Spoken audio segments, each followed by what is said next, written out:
Hello students, good morning. ಈ ವಿಡಿಯೋದಲ್ಲಿ ನಿಮ್ಗೆ ಏನು ಹೇಳ್ತಿದ್ದೀನಿ ಅಂದರೆ ನಾನು ಅದೇ ಪೇಪರ್ 7ಅಲ್ಲಿ ಪಾಸಿಂಗ್ ಮಾರ್ಕ್ಸ್ಗೆ ಏನೇನು ಓದಬೇಕಂತ ಹೇಳ್ತಿದ್ದೀನಿ, ಆಯಿತಾ. ಸೊ ಪೇಪರ್ 7ಅಲ್ಲಿ ಏನೇನು ಕಾನ್ಸೆಪ್ಟ್ ಇದೆ ನಿಮಗೆ, ಲೀನಿಯರ್ ಅಲ್ಜಿಬ್ರಾ ಮತ್ತು LPP ಇದೆ, ಹೌದಾ. ಸೊ ಮತ್ತೇನಿದೆ, ರಿಮನ್ ಇಂಟಿಗ್ರೇಷನ್ ಇದೆ. ಸೊ ಫಸ್ಟು ಲೀನಿಯರ್ ಅಲ್ಜಿಬ್ರಾದಲ್ಲಿ ಏನೇನು ಬರುತ್ತೆ ನಿಮಗೆ, vector space, sub space, dimension, linear transformation, rank nullity theorem ಇದೆಲ್ಲ ಓದಿದ್ದೀರಾ, ಹೌದಾ. ಸೊ ಫಸ್ಟ್ ಒಂದೊಂದೇ ನೋಡ್ತಾ ಬರೋಣ. First main, second main, third ಮೇನಲ್ಲೆಲ್ಲ ಏನೇನು ಕೇಳಿದ್ದಾರೆ ಅಂತ. ಸೊ ಇವಾಗ ಫಸ್ಟ್ ಮೇನ್ ಆಯಿತಾ. ಸೊ ಫಸ್ಟ್ ಮೇನಲ್ಲಿ ಫಸ್ಟ್ 3 ಕ್ವಶನ್ಸ್ ಏನಾಗಿರುತ್ತೆ ಅಂದರೆ ವೆಕ್ಟರ್ ಸ್ಪೇಸ್ ಮೇಲೆ ಇರುತ್ತೆ. ಸೊ ನೀವು ವೆಕ್ಟರ್ ಸ್ಪೇಸ್ ಮೇಲೆ 3 ಕ್ವಶನ್ಸ್ ಅಟೆಂಡ್ ಮಾಡಬೇಕಂದ್ರೆ ಏನೇನು ಓದಬೇಕಂದ್ರೆ, ಸೊ ಏನಿದೆ vector space, properties of vector space, sub space, criterion for sub space, linear combination of vectors, linear dependent, basis, dimension ಇದೆಲ್ಲ ಇದೆ, ಹೌದಾ. ಸೊ ಅದಿಷ್ಟರಲ್ಲೂ ಏನಂದರೆ ಸಣ್ಣ ಥಿಯರಮ್ಸು ಅಥವಾ ಒಂದು ಕೊಟ್ಟು ಲೀನಿಯರ್ ಇಂಡಿಪೆಂಡೆಂಟಾ ಡಿಪೆಂಡೆಂಟಾ ಅಂತ ಫೈಂಡ್ ಔಟ್ ಮಾಡೋದಕ್ಕೆ, ಮತ್ತು ಒಂದು ವೆಕ್ಟರ್ ಕೊಟ್ಟು ಅದ್ರ ಬೇಸಿಸ್ಸು ಡೈಮೆನ್ಷನ್ ಫೈಂಡ್ ಔಟ್ ಮಾಡೋದಕ್ಕೆ ಯಾವುದಾದ್ರೂ 3 ಚಿಕ್ಕದ ಕ್ವಶನ್ ಕೇಳ್ಬೋದಾಯ್ತಾ. ಸೊ ಆ 3 ಕ್ವಶನಲ್ಲಿ ಬರುತ್ತೆ, ವೆಕ್ಟರ್ ಸ್ಪೇಸಲ್ಲಿ ಬರುತ್ತೆ.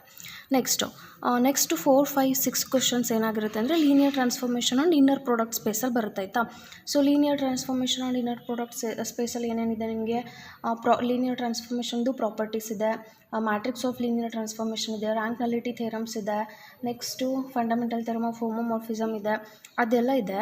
ಸೊ ಅದರಲ್ಲಿ ನಿಮ್ಗೆ ಏನು ಕೇಳ್ಬೋದು ಅಂದರೆ, ಒಂದು ಟ್ರಾನ್ಸ್ಫಾರ್ಮೇಷನ್ ಎಫ್ ಕೊಟ್ಟು ಅದು ಲೀನಿಯರ್ಲಿ ಇಂಡಿಪೆಂಡೆಂಟ್ ಆರ್ ನಾಟ್ ಅಂತ ಕೇಳ್ಬೋದು. ಆಮೇಲೆ ಒಂದು ವೆಕ್ಟರ್ ಕೊಟ್ಟರೆ ಫೈಂಡ್ ದಿ ಲೀನಿಯರ್ ಟ್ರಾನ್ಸ್ಫಾರ್ಮೇಷನ್ ಅಂತ ಕೇಳ್ಬೋದು, ಅಥವಾ ಆರ್ಥೋಗೊನಾಲಿಟಿ. ಇದ್ರ ಮೇಲೆ ಯಾವುದಾದ್ರೂ 3 ಕ್ವಶನ್ ಕೇಳ್ಬೋದು, ಆಯಿತಾ, linear transformation and inner product ಸ್ಪೇಸಲ್ಲಿ. ಅದ್ರ ನೆಕ್ಸ್ಟು 7, 8, 9 ಕ್ವಶನ್ ಎಲ್ಲಿ ಬರುತ್ತೆ, ಲೀನಿಯರ್ ಪ್ರೋಗ್ರಾಮಿಂಗಲ್ಲಿ ಬರುತ್ತೆ, ಆಯಿತಾ. ಸೊ ಏನು ಕೇಳ್ಬೋದು ಲೀನಿಯರ್ ಪ್ರೋಗ್ರಾಮಿಂಗಲ್ಲಿ, ಇದು define slack and surplus variables ಅಂತನಾದರೂ ಕೇಳ್ಬೋದು, ಅಥವಾ ಡಿಫೈನ್ ಕಾನ್ವೆಕ್ಸ್ ಸೆಟ್ ಅಂತನಾದರೂ ಕೇಳ್ಬೋದು, ಅಥವಾ ಇನ್ಇಕ್ವಾಲಿಟಿ ಕೊಟ್ಟು ಅದು ಗ್ರಾಫ್ ಹಾಕಿ ಅದ್ರದ್ದು ರೀಸನ್ ಅಂದರೆ ಫೀಸಿಬಲ್ ರೀಸನ್ ಫೈಂಡ್ ಔಟ್ ಮಾಡೋಕ್ಕಾದ್ರು ಕೇಳ್ಬೋದು, ಅಥವಾ ಇನ್ನೂ ಇಲ್ಲಾಂದರೆ ಬೇಸಿಕ್ಕು ಮತ್ತು ಬೇಸಿಕ್ ಫೀಸಿಬಲ್ ಸೊಲ್ಯೂಷನ್ಸು ಡೆಫಿನೇಷನ್ಸ್ ಇದೆಯಲ್ಲ ಅದನ್ನಾದರೂ ಕೇಳ್ಬೋದು, ಆಯಿತಾ ನಿಮಗೆ. ಸೊ ಅದಿಷ್ಟರಲ್ಲಿ ಯಾವುದಾದ್ರೂ 3 ಕ್ವಶನ್ ಕೇಳ್ಬೋದು ಲೀನಿಯರ್ ಪ್ರೋಗ್ರಾಮಿಂಗಲ್ಲಿ. ಫಸ್ಟ್ ಮೇನಲ್ಲಿ 7, 8, 9 ಕ್ವಶನ್ ಏನಾಗಿರುತ್ತೆ, ಲೀನಿಯರ್ ಪ್ರೋಗ್ರಾಮಿಂಗ್ ಆಗಿರುತ್ತೆ. ನೆಕ್ಸ್ಟು ರಿಮನ್ ಇಂಟಿಗ್ರೇಷನ್, ಆಯಿತಾ. ಸೊ ರಿಮನ್ ಇಂಟಿಗ್ರೇಷನಲ್ಲೂ ಅಷ್ಟೇ ಡೆಫಿನೇಷನ್ ಆದರೂ ಕೇಳ್ಬೋದು, ಅಥವಾ ಒಂದು ಪಾರ್ಟಿಷನ್ ಕೊಟ್ಟು ಅದ್ರದ್ದು UPF ಮತ್ತು LPF ಆದರೂ ಫೈಂಡ್ ಔಟ್ ಮಾಡೋಕ್ಕೆ ಕೇಳ್ಬೋದು, ಅಥವಾ ಇನ್ನೂ ಸಣ್ಣ ಥಿಯರಮ್ಸ್ ಇದೆ ನಿಮಗೆ ರಿಮನ್ ಇಂಟಿಗ್ರೇಷನಲ್ಲಿ, ಆ ಥಿಯರಮ್ಸ್ ಆದರೂ ಕೇಳ್ಬೋದು. ಮತ್ತೇನು ಕೇಳ್ತಾರೆ ರಿಮನ್ ಇಂಟಿಗ್ರೇಷನಲ್ಲಿ ಅಂದರೆ ಅಷ್ಟೇ, ಅದಿಷ್ಟರಲ್ಲೇ ಯಾವುದಾದ್ರೂ ನೋಡ್ಕೊಳ್ಳಿ, 3 ಕ್ವಶನ್ ಅಟೆಂಡ್ ಮಾಡ್ಬೋದು, ಆಯಿತಾ ನೀವು. ಆದರೂ ನೆಕ್ಸ್ಟು ಸೆಕೆಂಡ್ ಮೇನಿಗೆ ಬಂದರೆ, ಸೆಕೆಂಡ್ ಮೇನ್ ಏನಾಗಿರುತ್ತೆ, ಆನ್ಸರ್ ಎನಿ 3 ಅಂತ ಕೇಳ್ತಾರೆ. 5 ಕ್ವಶನ್ಸ್ ಇರುತ್ತೆ. 5 ಕ್ವಶನ್ಸು ಎಲ್ಲಿರುತ್ತೆ ನಿಮಗೆ, ವೆಕ್ಟರ್ ಸ್ಪೇಸಲ್ಲಿ ಇರುತ್ತೆ, ಹೌದಾ.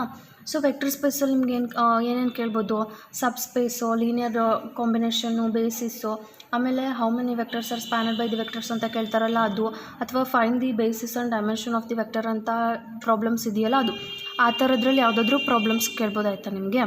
ಅದು ಬಿಟ್ಟರೆ ನೆಕ್ಸ್ಟು ಥರ್ಡ್ ಮೇನಲ್ಲಿ ಏನಾಗುತ್ತೆ, ಅದೇ ಅಗೇನ್ ಲೀನಿಯರ್ ಅಲ್ಜಿಬ್ರಾದೇ ಇರುತ್ತಿಲ್ಲವೇ. ಇಲ್ಲೇನು ಕೇಳ್ತಾರೆ, ಲೀನಿಯರ್ ಟ್ರಾನ್ಸ್ಫಾರ್ಮೇಷನ್ದು ಫಸ್ಟ್ 3 ಕ್ವಶನ್ಸ್ ಇರುತ್ತೆ, ಇನ್ನರ್ ಪ್ರಾಡಕ್ಟಿಂದು ನೆಕ್ಸ್ಟು 2 ಕ್ವಶನ್ಸ್ ಇರುತ್ತೆ, ಆಯಿತಾ. ಸೊ ಈ 3 ಕ್ವಶನ್ಸಲ್ಲಿ ಏನು ಕೇಳ್ಬೋದು ಅಂದರೆ ನಿಮಗೆ, ಈ ಫಸ್ಟ್ 3 ಕ್ವಶನ್ಸಲ್ಲಿ ಏನು ಕೇಳ್ಬೋದು ಅಂದರೆ ನಿಮಗೆ, ಫಾರ್ ಎಕ್ಸಾಂಪಲ್ ಇದು prove the T from V3 of R to V3 of R define by T of X, Y, Z is equal to something ಏನೋ ಡಿಫೈನ್ ಮಾಡಿ ಈಸ್ ಎ ಲೀನಿಯರ್ ಟ್ರಾನ್ಸ್ಫಾರ್ಮೇಷನ್ ಅಂತ, ಆ ಥರದ್ದೆಲ್ಲ ಪ್ರಾಬ್ಲಮ್ಸ್ ಇದೆಯಲ್ಲ ಅದನ್ನಾದರೂ ಕೇಳ್ಬೋದು. ಅದ್ರ next find the matrix of linear transformation ಅಂತ ಕೇಳ್ತಾರಲ್ಲ, ಆ ಥರದ ಪ್ರಾಬ್ಲಮ್ ಅಂತೂ ಕಂಪಲ್ಸರಿ ಇದ್ದೇ ಇರುತ್ತೆ. Next range, null space, rank, nullity ಅದನ್ನಾದರೂ ಕೇಳ್ಬೋದು, ಅಥವಾ ಇದು ರ್ಯಾಂಕ್ ನಲಿಟಿ ಥಿಯರಮ್ ಸ್ಟೇಟ್ಮೆಂಟ್ ಪ್ರೂವ್ ಅಂತ ಕೇಳ್ಬೋದು. ಅದಿಷ್ಟರಲ್ಲಿ 3 ಕ್ವಶನ್ ಯಾವುದಾದ್ರೂ ಇಲ್ಲಿ ಕೇಳ್ತಾರೆ, ಆಯಿತಾ. ನೆಕ್ಸ್ಟು ಇನ್ನರ್ ಪ್ರಾಡಕ್ಟ್ ಸ್ಪೇಸಿಗೆ ಬಂದರೆ ಅಲ್ಲೇನು ಕೇಳ್ಬೋದು, ಯೂಕ್ಲಿಡಿಯನ್ ವೆಕ್ಟರ್ ಸ್ಪೇಸ್ ಓದಿದ್ದೀರಾ, ಹೌದಾ. ಅದರಲ್ಲಿ ಶಾರ್ಟೆಸ್ಟ್ ವೆಕ್ಟರ್ಸು ಅದೆಲ್ಲ ಬರುತ್ತಲ್ಲ, ಅದ್ರ ಆರ್ಥೋಗೊನಾಲಿಟಿ ಅದರಲ್ಲೆಲ್ಲಾದರೂ ಒಂದು ಪ್ರಾಬ್ಲಮ್ ಕೇಳ್ಬೋದು. ಅದು ಬಿಟ್ಟರೆ next sub space spanned by the vectors ಅಂತ ಪ್ರಾಬ್ಲಮ್ಸ್ ಇದ್ದಾವಲ್ಲ ಅದನ್ನಾದರೂ ಕೇಳ್ಬೋದು, ಆಯಿತಾ. ಇದಿಷ್ಟು ಏನು linear algebra part. Next fourth main ಏನಾಗುತ್ತೆ ಅಂದರೆ ನಿಮಗೆ, ಫೋರ್ತ್ ಮೇನಲ್ಲಿ ಏನಾಗುತ್ತೆ, ಲೀನಿಯರ್ ಪ್ರೋಗ್ರಾಮಿಂಗಿಂದು 5 ಕ್ವಶನ್ಸ್ ಬರುತ್ತೆ, ಆಯಿತಾ. ಸೊ ಈ 5 ಕ್ವಶನ್ಸಲ್ಲಿ ಏನೇನು ಕೇಳ್ಬೋದು ಅಂದರೆ ಅವ್ರು ನಿಮಗೆ, ಸೊ ಫಸ್ಟ್ ಕ್ವಶನ್ನು ಏನಂದರೆ ಅದೇ ಕಾನ್ವೆಕ್ಸ್ ಸೆಟ್ ಮೇಲೆ ಪ್ರಾಬ್ಲಮ್ಸ್ ಮಾಡಿದ್ದೀರಲ್ಲ ಅಂದರೆ ಒಂದು ಸೆಟ್ ಎಸ್ ಕೊಟ್ಟು prove that it is a convex set ಅಂತ ಹೇಳ್ತಾರಲ್ಲ, ಅದನ್ನಾದರೂ ಕೇಳ್ಬೋದು. ಅಥವಾ ಬೇಸಿಕ್ಕು ಮತ್ತು basic feasible solution find out ಮಾಡೋ ಪ್ರಾಬ್ಲಮ್ಸ್ ಇದೆಯಲ್ಲ, ಅದನ್ನಾದರೂ ಕೇಳ್ಬೋದು. ನೆಕ್ಸ್ಟ್ ಬಿಟ್ಟರೆ ಗ್ರಾಫಿಕಲ್ ಮೆಥಡ್ ಅಂತೂ ಕಂಪಲ್ಸರಿ ಒಂದು ಕ್ವಶನ್ ಇದ್ದೇ ಇರುತ್ತೆ. ಅದು ಬಿಟ್ಟರೆ ಮತ್ತು ಫಾರ್ಮೇಷನ್ ಆಫ್ LPP ಇದೆಯಲ್ಲ ನಿಮಗೆ, ಸೊ ಅದ್ರ ಮೇಲೂ ಅಷ್ಟೇ, ಅದ್ರ ಮೇಲೆ ಒಂದು ಪ್ರಾಬ್ಲಮ್ ಕಂಪಲ್ಸರಿ ಇದ್ದೇ ಇರುತ್ತೆ. ನೆಕ್ಸ್ಟ್ 5th ಕ್ವಶನ್ ಆಬ್ವಿಯಸ್ಲಿ ಏನಾಗಿರುತ್ತೆ ನಿಮಗೆ, ಸಿಂಪ್ಲೆಕ್ಸ್ ಮೆಥಡಿಂದ ಒಂದು ಪ್ರಾಬ್ಲಮ್ ಆಗಿರುತ್ತೆ ಅಷ್ಟೇ, ಆಯಿತಾ. ನಿಮಗೆ ಮತ್ತೇನಂದರೆ ಇದು ಫಾರ್ಮೇಷನ್ ಆಫ್ LPP ಕೇಳಿದ್ರು ಕೇಳ್ಬೋದು, ಬಿಟ್ಟರೆ ಬಿಡ್ಬೋದು. ಗ್ರಾಫಿಕಲ್ ಮೆಥಡಲ್ಲೇ 2 ಪ್ರಾಬ್ಲಮ್ ಕೇಳ್ಬೋದು. ಹೀಗೆ ಒಟ್ಟು ಇದರಲ್ಲಿ 3 ಕ್ವಶನ್ಸ್ ನೀವು ಅಟೆಂಡ್ ಮಾಡಬೇಕು ಅಂದರೆ ಏನು ಓದ್ತಿರೋ ಗೊತ್ತಾ, ಗ್ರಾಫಿಕಲ್ ಮೆಥಡಿಂದು ಮಾಡಿಸಿರೋ ಪ್ರಾಬ್ಲಮ್ಸ್ ಎಲ್ಲದನ್ನೂ ವರ್ಕೌಟ್ ಮಾಡಿ. ಸೊ ಒಂದು ಕ್ವಶನ್ ಅಟೆಂಡ್ ಮಾಡ್ಬೋದು. ನೆಕ್ಸ್ಟು ಸಿಂಪ್ಲೆಕ್ಸ್ ಮೆಥಡು ಈಸಿನೇ ಇದೆ ಅಲ್ವಾ. ಸೊ ಸಿಂಪ್ಲೆಕ್ಸ್ ಮೆಥಡ್ನು ನೀವು ಪರ್ಫೆಕ್ಟಾಗಿ ಒಂದು 2-3 ಪ್ರಾಬ್ಲಮ್ ವರ್ಕ್ ಮಾಡಿದ್ರಿ ಅಂದರೆ, ಆ್ಯಕ್ಚುಲಿ ಸಿಂಪ್ಲೆಕ್ಸು ಟಫ್ ಅನಿಸಿದ್ರೆ ನಿಮಗೆ, ಟಫ್ ಇಲ್ಲ, ಅದು ಈಸಿನೇ ಇದೆ. ನಾನು ಮಾಡಿಸಿರೋ ಪ್ರಾಬ್ಲಮ್ಸ್ ಅಷ್ಟು ವರ್ಕೌಟ್ ಮಾಡಿದರೆ ಏನಾಗುತ್ತೆ ನಿಮಗೆ, ಈಸಿ ಆಗುತ್ತೆ. ಆವಾಗ ಏನು ಮಾಡ್ಬೋದು, ಗ್ರಾಫಿಕಲ್ ಅಟೆಂಡ್ ಮಾಡ್ಬೋದು, ಸಿಂಪ್ಲೆಕ್ಸ್ ಅಟೆಂಡ್ ಮಾಡ್ಬೋದು. ಸೊ 2 ಆಯಿತಾ. ಇನ್ನು ಒಂದು ಕ್ವಶನ್ ಅಟೆಂಡ್ ಮಾಡಬೇಕಷ್ಟೇ ನೀವು. ಇನ್ನು ಒಂದು ಯಾವ್ದು ಮಾಡ್ತೀರಾ, ಫಾರ್ಮೇಷನ್ ಆಫ್ LPP ಕೊಟ್ಟರೆ ಅದು ಮಾಡ್ಬೋದು. ಅದು ನಿಮಗೆ ಫಾರ್ಮೇಷನ್ ಮಾಡ್ಕೊಳೋದು ಕಷ್ಟ ಆಯಿತು ಅಂದರೆ ಅದನ್ನು ಬಿಟ್ಬಿಡಿ. ನೆಕ್ಸ್ಟ್ ಬೇಸಿಕ್ಕು ಮತ್ತು basic feasible solution find out ಮಾಡೋದು ಪ್ರಾಬ್ಲಮ್ಸ್ ಹೇಳ್ಕೊಟ್ಟಿದ್ದೀನಲ್ಲ ನಾನು, ಅದಾದರೂ ಓದಿ. ಅದು ನಿಮಗೆ ಕಷ್ಟ ಆಯಿತು ಅಂದರೆ ಅದೇ ಕಾನ್ವೆಕ್ಸ್ ಸೆಟ್ಟಲ್ಲಿ ಪ್ರಾಬ್ಲಮ್ಸ್ ಮಾಡಿಸಿದ್ದೀನಲ್ಲ, convex prove that S is a convex set ಅಂತ, ಅದನ್ನಾದರೂ ಓದಿ. ಕಾನ್ವೆಕ್ಸ್ ಸೆಟ್ಟು ಮತ್ತು ಯಾವುದು ಇದು ಗ್ರಾಫಿಕಲ್ ಮೆಥಡು, ಸಿಂಪ್ಲೆಕ್ಸ್ ಮೆಥಡ್, ಇವು 3 ನೀವು ಪಕ್ಕ ಆದ್ರಿ ಅಂದರೆ ಆರಾಮ್ ಏನು ಮಾಡ್ಬೋದು, ಇಲ್ಲಿ 3 ಕ್ವಶನ್ ನೀವು ಅಟೆಂಡ್ ಮಾಡ್ಬೋದು, ಆಯಿತಾ. ಸೊ ಇದಿಷ್ಟೇನು ಲೀನಿಯರ್ ಪ್ರೋಗ್ರಾಮಿಂಗಲ್ಲಿ 5 ಮಾರ್ಕ್ಸ್ ಬರೋ ಕ್ವಶನ್ಸ್. ನೆಕ್ಸ್ಟು 5th ಮೇನಲ್ಲಿ ಏನಾಗಿರುತ್ತೆ ನಿಮಗೆ, ಆನ್ಸರ್ ಎನಿ 3 ಅಂತ ಕೇಳ್ತಾರೆ. 5 ಕ್ವಶನ್ಸ್ ಕೊಟ್ಟಿರ್ತಾರೆ, ಆಯಿತಾ. ಸೊ ರಿಮನ್ ಇಂಟಿಗ್ರೇಷನಲ್ಲಿ ಏನಾಗುತ್ತೆ, ಪ್ರಾಬ್ಲಮ್ಸ್ ಬರುತ್ತೆ, ಹೌದಾ. ರಿಮನ್ ಇಂಟಿಗ್ರೇಷನಲ್ಲಿ ಅಂದರೆ ಎಫ್ ಅನ್ನೋದೊಂದು ಫಂಕ್ಷನ್ ಕೊಟ್ಟು ಎಫ್ ಈಸ್ ಆರ್ ಇಂಟಿಗ್ರೇಬಲ್ ಅಂತ ಪ್ರೂವ್ ಮಾಡಿ ಅಂತ ಹೇಳ್ತಾರೆ, ಹೌದಾ. ಸೊ ಆ ಪ್ರಾಬ್ಲಮ್ ಅಂತೂ ಒಂದು ಕಂಪಲ್ಸರಿ ಇದ್ದೇ ಇರುತ್ತೆ. ಆಮೇಲೆ ಲಿಮಿಟ್ ಸಮ್ ಓದಿದ್ದೀರಾ, ಹೌದಾ. ಸೊ ಲಿಮಿಟ್ ಸಮ್ ಮೇಲೂ ಒಂದು ಪ್ರಾಬ್ಲಮ್ ಕಂಪಲ್ಸರಿ ಇದ್ದೇ ಇರುತ್ತೆ. ಇಂಥ ಲಿಮಿಟ್ ಸಮ್ ಮೇಲೂ ಒಂದು ಪ್ರಾಬ್ಲಮ್ ಕಂಪಲ್ಸರಿ ಇದ್ದೇ ಇರುತ್ತೆ, ಆಯಿತಾ. ಸೊ ಅದೇ ಎಫ್ ಕೊಟ್ಟು ಆರ್ ಇಂಟಿಗ್ರೇಬಲ್ ಅಂತ ಪ್ರೂವ್ ಮಾಡೋದು ಮತ್ತು ಲಿಮಿಟ್ ಸಮ್ಮು, ಇದಿಷ್ಟರಲ್ಲೂ ಇರೋ ಪ್ರಾಬ್ಲಮ್ಸ್ ಎಲ್ಲ ವರ್ಕೌಟ್ ಮಾಡಿ ಏನು ಮಾಡ್ಬೋದು ನೀವು, 2 ಕ್ವಶನ್ಸ್ ಆರಾಮ್ ಅಟೆಂಡ್ ಮಾಡ್ಬೋದು ಇಲ್ಲಿ. ಅದು ಬಿಟ್ಟರೆ 2 ಕ್ವಶನ್ ಏನಾಗಿರುತ್ತೆ ಇಲ್ಲಿ, ಪ್ರಾಬ್ಲಮ್ಸ್ ಆಗಿರುತ್ತೆ. ಅಥವಾ ಒಂದೊಂದು ಸರಿ ಏನು ಮಾಡ್ತಾರೆ ಅಂದರೆ ಪ್ರಾಬ್ಲಮ್ಸ್ನೇ 3 ಕೊಟ್ಬಿಡ್ತಾರೆ, ಇನ್ನೆರಡು ಥೇರಮ್ ಕೊಟ್ಬಿಡ್ತಾರೆ. ಸೊ ಥೇರಮ್ ಯಾವ್ದು ಬರುತ್ತೆ ಅಂದರೆ, ಸ್ಟಾರ್ಟಿಂಗಲ್ಲಿ ಒಂದು ಥೇರಮು, ಎಂಡಲ್ಲಿ ಒಂದು ಥೇರಮ್ ಇರುತ್ತೆ, ಆಯಿತಾ. ಸ್ಟಾರ್ಟಿಂಗಲ್ಲಿ ಥೇರಮ್ ಅಂದರೆ ಏನೇನು ಹೇಳ್ತೀರೋ ಅದೇ, continuous function is R integrable, monotonic function is R integrable, ಆಮೇಲೆ necessary and sufficient condition for R integrability ಇದೆಯಲ್ಲ, ಇದು ಸ್ಟಾರ್ಟಿಂಗ್ ಇದಿಷ್ಟರಲ್ಲಿ ಯಾವುದಾದ್ರೂ ಒಂದು ಓದ್ರಿ, ಅದು ಒಂದು ಥೇರಮ್ ಅಟೆಂಡ್ ಮಾಡ್ಬೋದು ನೀವು.